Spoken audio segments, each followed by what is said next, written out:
नमस्कार मंडळी. तर आज आपण आलेलो द विलेज फार्मला आणि द विलेज फार्मची मी असं मला टूर करून दाखवणार आहे. सुंदर असं तिकडे बघू शकतात, खूप मस्त असं तिकडे वॉल्स आहेत. आणि आता आपण चला जाऊया द विलेज फार्म कसं आहे आणि तिकडे काय काय अवेलेबल आहे. इकडे पर पर्सनसुद्धा असतं किंवा तुम्ही बार्गेनिंग करून तुम्ही रूम्स वगैरे घेऊ शकता. तिकडे खूप छान असं रेस्टॉरंट आहे, पूल आहे, खूप मोठं असं पूल आहे. राहण्याची, खायची, प्यायची सगळ्याची सोय खूप सुंदर आहे.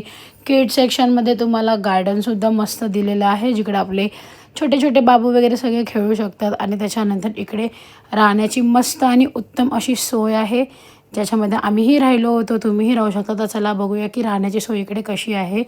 Let's go. आणि बघू शकतात की इकडे सुंदर असे तुम्ही 10 माणसं या, 5 माणसं या, जसे तुमचे पर्सन्स असेल तशा प्रकारे तुम्हाला रूम्स दिले असतील. आणि खूप मस्त असे तिकडे वॉशरूमसुद्धा आहेत. लवकर जाऊन व्हिजिट करा द विलेज फार्मला. थँक्यू.